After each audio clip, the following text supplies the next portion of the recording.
Bismillahirrahmanirrahim. Assalamualaikum warahmatullahi wabarakatuh. Alhamdulillah rabbil alamin wassalatu wassalamu ala sayyidil mursalin wa ala alihi wa sahbihi wa man ittaba'a bi ihsanin ila yaumil amma ba'd.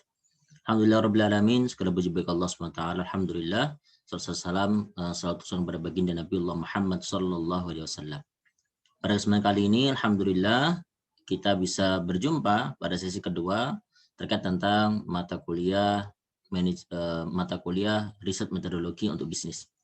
Sesi kedua ini kita akan bahas terkait tentang scientific approach and alternative approach to investigate, di mana pendekatan saintifik dan juga beberapa alternatif yang lain untuk melakukan investigasi atau penelitian.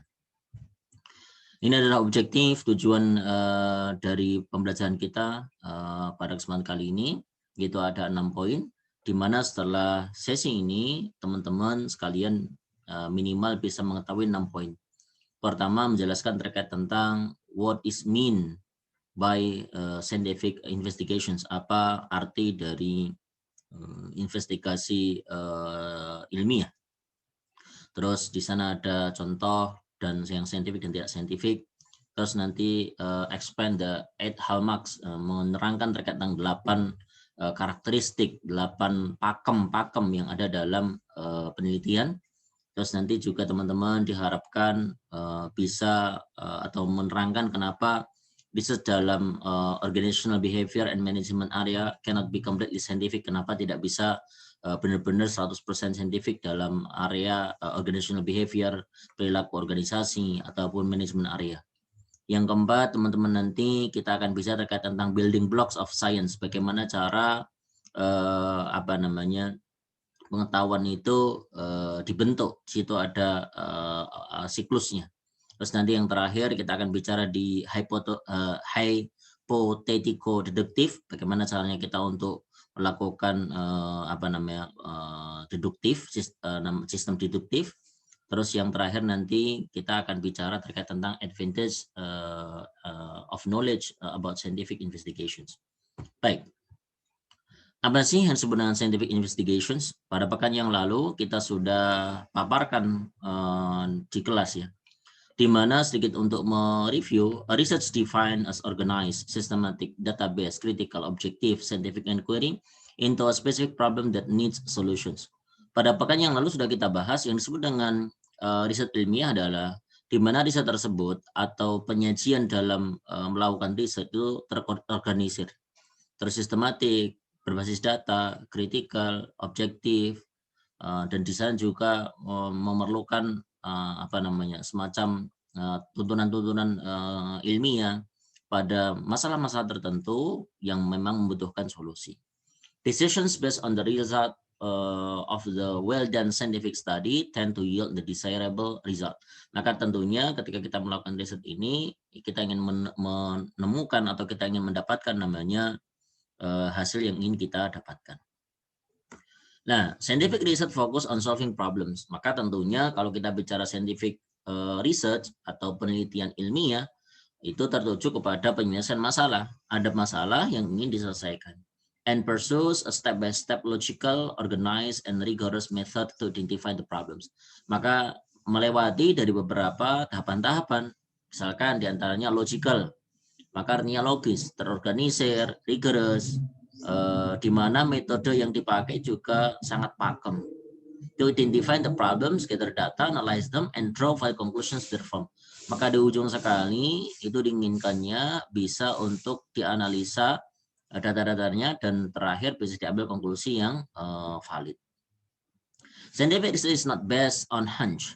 Jadi kalau kita bicara scientific research itu bukan atas firasat, dugaan, experience, pengalaman atau intuisi dari kata hati kita, tidak seperti itu. Through this may play a part of final decisions making, but is purposive and rigorous. Memang betul, misalkan kayak firasat, pengalaman, memang dia akan membantu dalam keputusan nanti di akhir. Tapi ketika masa proses, dia harus sesuai dengan purposive and rigorous. Artinya tidak boleh dengan duga-duga di tengah, tapi di akhir mungkin akan bisa membantu. Itu maksud dari hal tersebut. The term scientific research applies to both basic and applied research. Maka tentunya bisa diaplikasikan untuk penelitian dasar dan juga penelitian terapan. Oke, sekarang kita masuk kepada the hallmarks of scientific research. Ada namanya hallmarks. Hallmarks ini bisa kita bilang pakem-pakem atau pilar-pilar dalam scientific research. Apa saja? Ada 8. Pertama adalah di mana karakteristik yang muncul, pakem yang pertama adalah purposiveness, yaitu dia memiliki tujuan. Terus rigor. Rigor di sini artinya rigid. Rigid maksudnya itu ya ketat lah gitu maksudnya. Terus testability dapat dites, replicability dapat direplika, ada precision and confidence, kita bicara presisi dan tingkat konfidensi, objectivity, generalizability, and yang terakhir adalah parsimony. Kita lihat pertama, apa yang disebut dengan proposition? Kita lihat. The manager has started the research with a definite aim or purpose. Ketika seorang manajer ingin melakukan satu riset, maka tentunya harus menentukan dulu tujuan, aim or purpose. Tujuannya apa? Makanya tidak bisa dilaksanakan sebuah riset kalau dia belum punya tujuan yang jelas. The focus is on increasing the commitment of employees to the organizations. Misalkan saja, ini dalam satu perusahaan ini meningkatkan komitmen, tingkat komitmen dari para karyawan terhadap organisasi. This will be beneficial in many ways. An increase in employee commitment will translate into less turnover, less absenteeism. Maka di sini ketika kita bicara komitmen karyawan, tentunya nanti less turnover, artinya para karyawan tidak mudah untuk keluar ya, tidak mudah turnovernya terlalu cepat.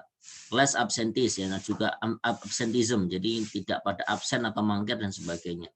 And probably increase performance level, all of which would definitely benefit the organizations. The result thus has a purposive focus. Maka setiap penelitian itu harus fokus. Maka biasanya kalau kita melakukan penelitian, itu ada identifikasi masalah, setelah itu kita bicara rumusannya. Apa sih riset questions-nya, biar kita lihat purpose-nya nanti, tujuannya apa, itu seperti itu. Yang kedua, rigor. A good theoretical base and a sound methodological design would add rigor. Kalau kita bicara rigor, artinya dia kepakeman ya, ada pakem. Nah, di sini maksudnya ketat pakem. Maksudnya apa? Maksudnya good theoretical base and a sound methodological design would add rigor. Ketika kita menggunakan namanya desain metodologi yang kuat, bagus, maka dia akan membuat lebih pakem lagi. Itu purposive study. Purposive study artinya cara yang kita pakai untuk menyelesaikan masalah tersebut, teknik yang digunakan itu artinya apa? Dia pakem. Rigor connotes carefulness, maka rigor yang dimaksudkan berkonotasi terkait tentang carefulness, ketelitian, scrupulousness, kehati-hatian, and the degree of exactitude. Maka di mana ada degree atau level yang sangat akurat. In the research investigations, rigorous research involves a good theoretical. Maka tentunya sebelum kita membangun riset kita, di sana harus ada namanya a good theoretical. Teorinya itu harus kuat sekali. Maka ada carefulness, kehati-hatian, throughout methodology. Jadi artinya tidak mudah-mudah, tidak serampangan yang dibuatnya, tapi dengan pakem-pakem yang ada. These factors enable the researchers to collect the right kind of information from appropriate sample with the minimum degree of bias. Pada intinya sih, pada penelitian itu agar tidak terjadi namanya bias. Jadi biar fokus, biar nanti bisa tingkat akurasi untuk menjawab dari pertanyaan-pertanyaan atau dari tujuan penelitian itu bisa dilaksanakan. And facilitate suitable analysis of the data gathered. Maka tentunya pemilihan metode dalam analisis itu agar nanti tepat ya. Itu maksudnya di situ.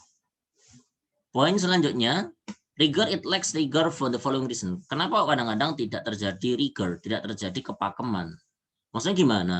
Coba misalkan, ini ada beberapa alasan-alasan tidak terjadi rigor. The conclusions are incorrectly drawn because they are based on the response of just a few employees. Kalau misalkan cuma dapat dari beberapa responden, responnya sedikit sekali. Whose opinions may not be representative to whose an entire workforce. Makanya kadang-kadang kalau dalam penelitian penting sekali kalau kita bicara teknik pengambilan data atau kita bicara samplingnya lah. samplingnya, teknik samplingnya itu loh. Kenapa kok tidak bisa valid konklusinya? Karena ternyata yang ikut partisipasi kecil sekali. Yang kedua, the manners of framing and addressing the questions could have introduced bias or incorrectness in the responses. Jadi ketika kita membuat pertanyaan, ternyata di sana ada beberapa bias, maka tidak terjadi di sana ketidakbenaran atau ketidaktepatan dalam memberikan respon. Artinya ketika kita melakukan, misalkan questionnaires diberikan, maka perlu namanya validasi dulu. Pertanyaan-pertanyaan itu harus divalidasi agar tidak terjadi keambiguan dalam pertanyaan tersebut. Yang ketiga, there might be many others important influence on organizational commitment that this small sample of respondents did not and could not verbalize during the interviews. And the researchers has therefore failed to include them. Ya, ini bisa jadi kalau kasusnya beberapa poinnya ada yang memberikan impact, memberikan namanya dampak dalam komitmen organisasi. Makanya kadang-kadang small size atau bahasanya sampelnya yang kecil, respondennya yang sedikit sekali, kadang-kadang tidak bisa untuk menggambarkan bagaimana keadaan secara utuh dalam melakukan interview misalkan. Maka di akhir-akhir si peneliti tidak mampu untuk memberikan konklusi secara baik. Itu seperti itu. Nah, selanjutnya adalah testability. Artinya apa sih testability ini? Ya, dia bisa dites ya. Artinya bisa diuji kemampuannya atau riset ini bisa diuji. Maka, for instance, the researchers might hypothesize that those employees who perceive greater opportunities for participations in decisions making would have a higher level. Ya, ini kayak perlu dites lah. Kalau dalam penelitian itu ada hal namanya testability, artinya mampu untuk diuji. Itu semacam membuat hipotesis, dan hipotesis itu nanti akan bisa diuji. This is a hypothesis that can be tested when the data are collected. Maka ini hipotesis yang biasanya contohkan. Misalkan contoh ketika ada sebuah organisasi dengan pegawai yang misalkan punya kesempatan yang lebih besar untuk berpartisipasi dalam memutuskan satu keputusan, maka akan mempunyai lebih tinggi level komitmen. Itu misalkan pada hipotesisnya. Maka hipotesis ini perlu untuk diuji. Karena kalau kita bicara hipotesis, tentunya dia adalah merupakan statement yang perlu untuk dibuktikan. Itu seperti itu. Correlations analysis will indicate whether the hypothesis is substantiated or not. Ya, kita ada namanya analisis korelasi, apakah hipotesis ini substansial atau tidak substansi, itu masih seperti itu. The use of several another tests such as the chi-square test and t-test. Biasanya kita melakukan ya dengan chi-square atau tes namanya t-test, parsial dan sebagainya. Itu dilakukan dengan cara tes-tes tersebut. Jika misalnya kita lihat uji beda, oh ini ada punya perbedaan atau tidak perbedaan, maka cukup dengan uji tes dan sebagainya. Scientific research does lends itself to testing logically. Maka kalau kita bicara scientific research itu bisa diuji secara logis. Artinya tidak terlalu jauh. Hipotesis-hipotesis yang dibentuk itu juga sifatnya memang berbasis pada penelitian dahulu dan bisa untuk dilaksanakan risetnya. Itu maksudnya seperti itu. Maka dengan data-data yang ada, maka tentunya ini bisa untuk dilakukan tes-tes tersebut. Selanjutnya adalah replicability. Maksudnya apa? Kita lihat. Let us suppose that the researchers, based on the result of the study, concludes that participation in decision making is one of the most important factors that influence the commitment of employee to the organizations. Okay? We will place more faith and credence in this finding and conclusions if similar findings emerge on the basis of data collected by other organizations employing the same method. Maka artinya dia bisa direplika, bisa untuk diletakkan, direplikasi ke tempat yang lain. Itu seperti itu. Misalkan saja, ini ada hasil satu penelitian yang didapatkan dalam satu penelitian. Misalkan ketika orang punya partisipasi yang tinggi dalam memutuskan satu keputusan, maka itu mempengaruhi juga komitmennya. Artinya involvement yang tinggi itu ada pengaruh kepada komitmen. Nah, ketika kita ingin mereplika, we will place for faith and credence. Kalau kita benar-benar yakin dengan tingkat keyakinan dari penemuan ini, maka ini artinya bisa untuk kita lakukan pada organisasi yang lain dengan metode yang sama. Artinya bisa direplika lah ke tempat yang lain. So to put it differently, the results of test hypothesis should be supported again and yet again when the same type of research is repeated in other similar circumstances. Maka ada istilah itu repeated in other similar circumstances. Artinya ketika beberapa kondisi-kondisinya mirip atau sama, hasilnya akan juga posisi mirip.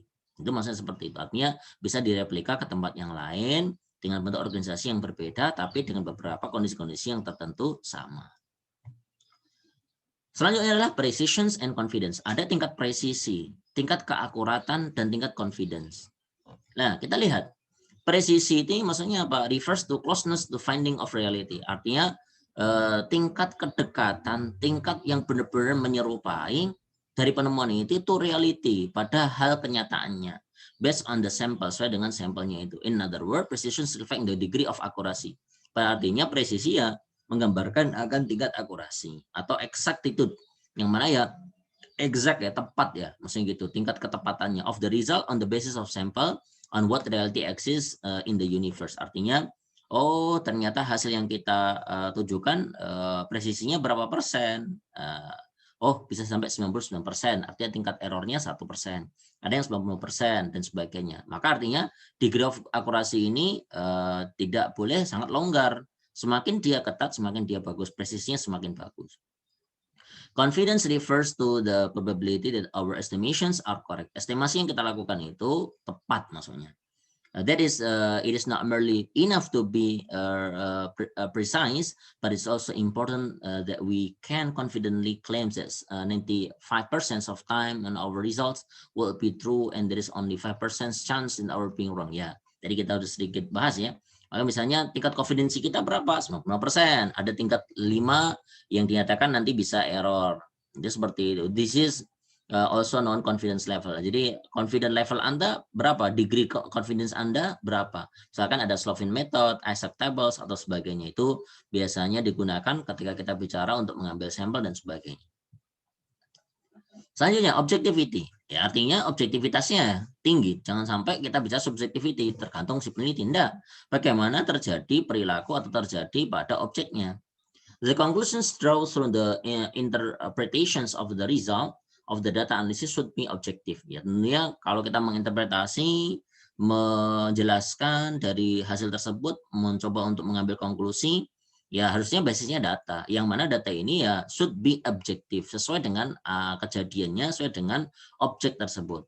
That is, they should be based on the fact. Maka harus berdasarkan fakta, findings, temuan-temuan from the actual data, dari data yang memang kita dapatkan, and not on our own subjectivity or emotional values. Maka tidak boleh ketika kita melihat satu objek, ternyata kita menggunakan kacamata kita, subjectivity kita, tingkat subjektivitas yang terlalu tinggi, dan mohon maaf sampai di posisi emotional value atau bahkan sampai pada emosi. The more objective the interpretations of the data, the more scientific of the research investigations becomes. Ketika kita bicara terkait tentang objektivitas ini semakin tinggi dalam menginterpretasi, maka tentunya scientific investigasi ini bisa tercapai dengan baik. So managers or researchers might start with some initial subjective value or beliefs. Their interpretations of data should be stripped of personal values and bias. Ya, kalau misalkan sudah mulai dengan si peneliti atau managers dari emosi-emosi, subjectivity, dari pandangan-pandangan dia dan kepercayaannya dia misalkan, maka tentunya nanti akan cukup bias untuk melakukan namanya konklusi atau penarikan kesimpulannya. If managers attempt to do their own research, they should be particularly sensitive to this aspect. Maka kalau si manager sendiri dalam perusahaan tersebut melakukan satu penelitian, maka berhati-hatilah terkait tentang objectivity, karena biasanya cenderung menggunakan emosi dan sebagainya. Selanjutnya adalah generalizability. Artinya dia bisa dilakukan pengeneralisasian. Misalkan, generalizability refers to the scope of applicability. Scope applicability-nya atau penerapannya apa of the research finding in one organization setting to other settings. Maka dia bisa untuk tetapkan pada satu tempat dan juga kepada tempat yang lain, pada peraturan tertentu, pada setting tertentu dengan setting tertentu. Artinya dia general ya, seperti itu, umum.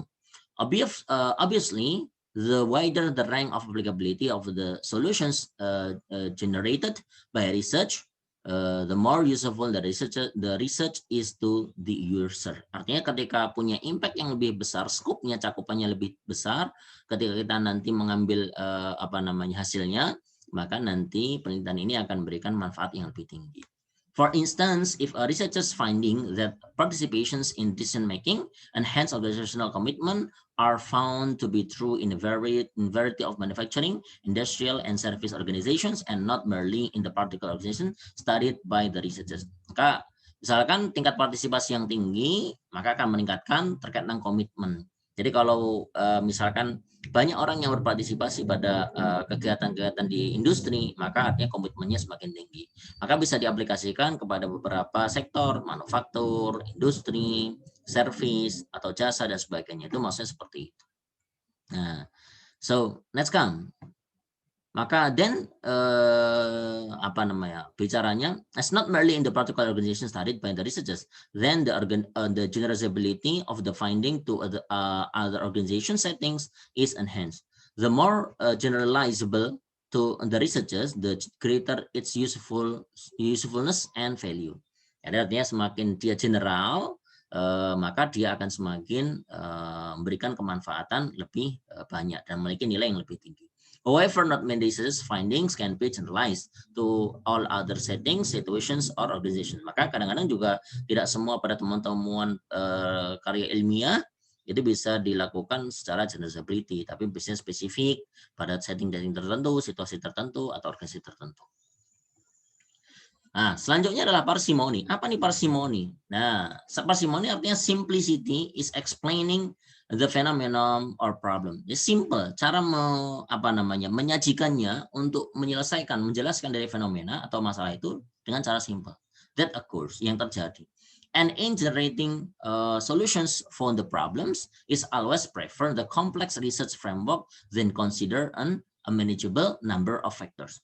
Maka biasanya ya ketika kita bicara dia simple gitu. Tidak ribet bahasanya, tidak sangat susah sekali.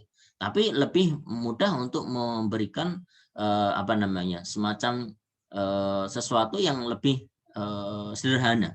Parsimony, itu masih gitu.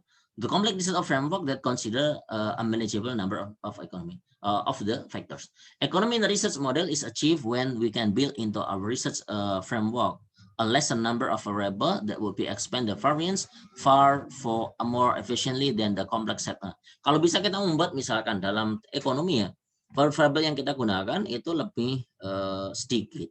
Sedikit dimaksudkan yang untuk bisa menggambarkan pada penelitian kita, jangan terlalu kompleks misalnya. Kompleks yang sampai orang lain susah sekali untuk memahaminya. Itu dihindari. Nah, itu maksudnya seperti itu. Parsimony can be introduced a good understanding. Artinya parsimony ini bisa katakan dengan good understanding of the problem. Jadi memudahkan masalah-masalah yang rumit ini menjadi mudah untuk terurai, mudah untuk digambarkan. Good understanding dengan pemahaman yang baik of the problem and the important factors that influence it. Such a good conceptual theoretical model can be realized through instructors and structures interview with the concerned people and thorough literature review and previous research work in the particular problem area. Ini beberapa kesusahan atau beberapa kendala-kendala yang didapatkan dalam bicara scientific research pada area manajemen. Nah, apa? Karena tentunya kita bicara terkait tentang cara atau behaviornya. In the management and behavioral areas, it is not always possible to conduct investigations that they are 100% scientific. In the sense that, unlike in the physical science, the result obtained will not be exact and error-free. Karena tentunya ini kita bicara di ilmu sosial ya. Jadi kalau di ilmu sosial, maka di sana pasti akan ada namanya error degree. Beda kalau kita bicara tentang ilmu-ilmu yang sifatnya pada fisik ya, kayak fisika, misalkan biologi, yang memang basisnya adalah fisik. Maka tentunya akan sangat berbeda sekali. Maka ketika kita bicara tentang behavior, perilaku, maka tentunya di situ ada error, tingkat errornya. Kenapa? Nah, ini lihat yang bold di situ. This is primarily because the difficulties likely be encountered in the measurements and collections of data in the subjective area such as feelings. Karena kita yang akan kita ukur itu adalah subjective area, misalkan apa? Feelings, perasaan, emosi, attitude, and perceptions. Maka sulit untuk bisa akurat exactly 100%. This problems occur whenever we attempt to quantify human behaviors. Maka kita mengkuantifikasi perilaku-perilaku manusia itu sulit. Biarpun misalnya kadang-kadang kita sudah membuat presisi dengan validity pertanyaan kita dengan skala Likert 1 sampai 5 misalkan 1 sampai 7, tapi di situ masih ada tingkat error yang terjadi. Difficulties might also be encountered in obtaining the representative sample. Ya, ketika kita bicara sampelnya representatif tidak, sampel teknik sampelnya benar atau enggak. Restricting the generalizability of the findings, thus it is not always possible to meet all the hallmarks of scientific info. Maka kadang-kadang tidak bisa langsung 8-8-nya terjadi pada manajemen area research. Jadi riset pada manajemen area itu sulit misalkan. Oke, next. The building blocks of science in research. Kita bicara di gimana sih blok-blok bangunan-bangunan untuk melakukan scientific research.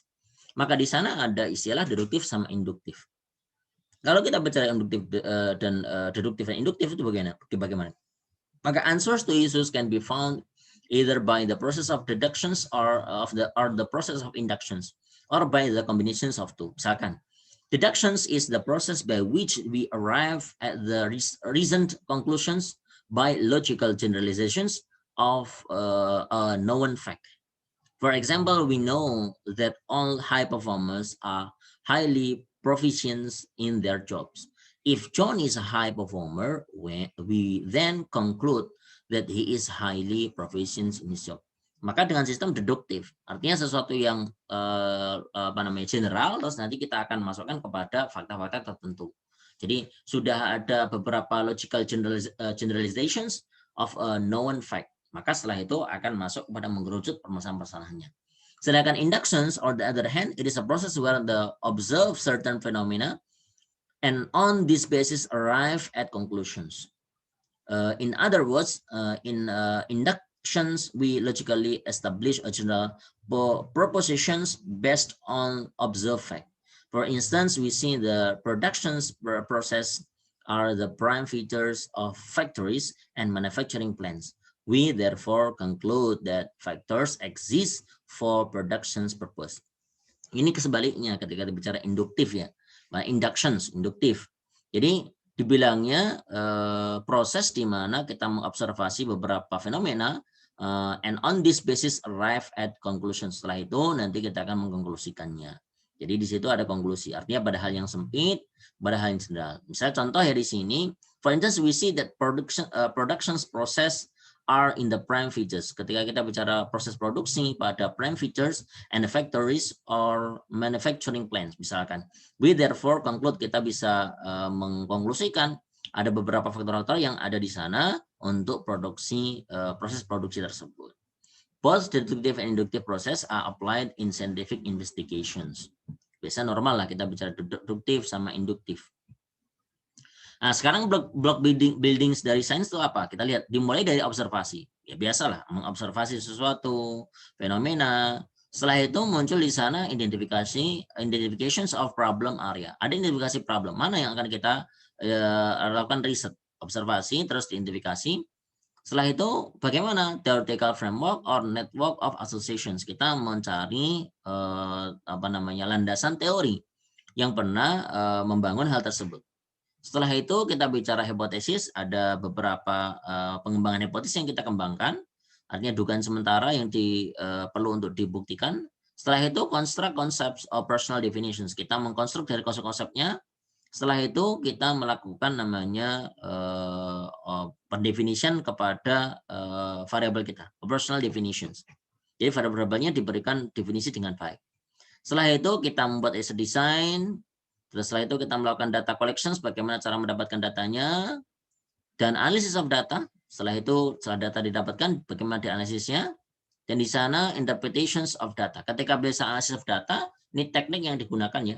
Entah misalnya kita menggunakan regresi linear berganda, menggunakan path analysis, menggunakan SEM, atau yang lain, atau dengan cara interview, observasi, terus dokumentasi, dan sebagainya. Itu berlaku seperti itu. Oke, next. Ada namanya refinement of theory or basic or implementations applied. Kalau misalkan kita bicara ingin memunculkan teori baru atau merefine baru terkait dengan teori, itu namanya di posisi basic research atau penelitian dasar. Tapi kalau mengimplementasikan, maka di sana disebut dengan penelitian applied. Dan itu berlaku seperti itu. Jadi berputar terus. Makanya ini biasanya terjadi dalam melakukan building blocks of science.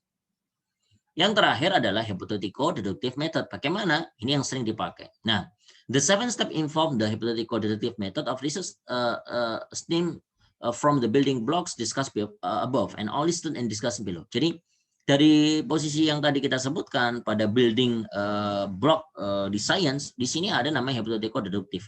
Bagaimana cara biasa penyajian dalam riset tersebut? Maka menggunakan namanya hypothetico-deductive.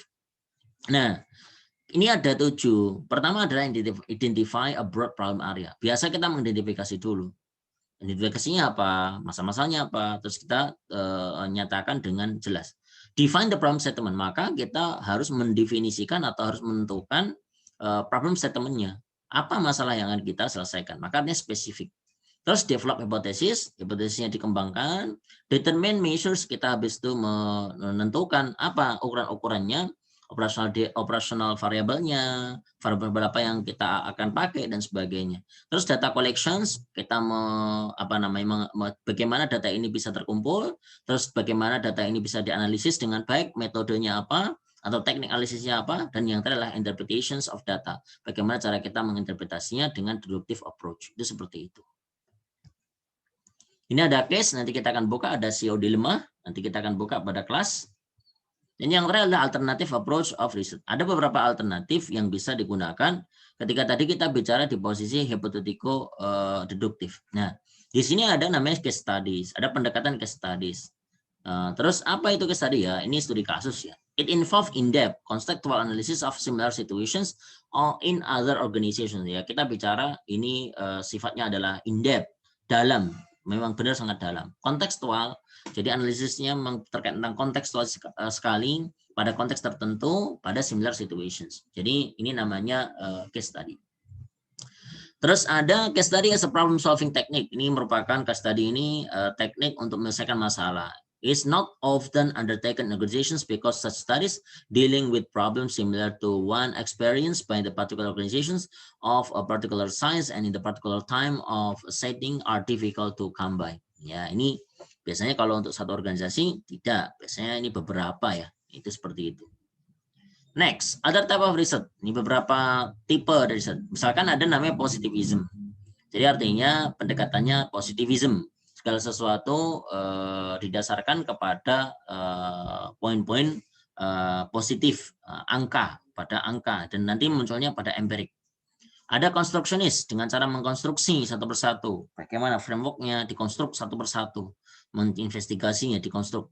Ada critical realism, mengkritik terkait tentang realism, terkait tentang realita yang terjadi. Apakah benar mengkritik hal tersebut dan sebagainya. Ada dengan mengkonklusikan, menyimpulkan, menarik. Dan yang terakhir adalah pragmatism. Dan sifatnya adalah pragmatis. Nah, itu seperti itu. Ini nanti kita bisa diskusi di kelas, teman-teman sekalian, untuk kita matchkan dan sebagainya. Saya kira seperti itu. Terima kasih. Semoga sehat selalu. Qauli qouli hadza. Kita tutup bersama dengan tasbih kifar. Subhanakallahumma bihamdika asyhadu an la ilaha illa anta nastaghfiruka wa atubu ilaik. Assalamualaikum warahmatullahi wabarakatuh.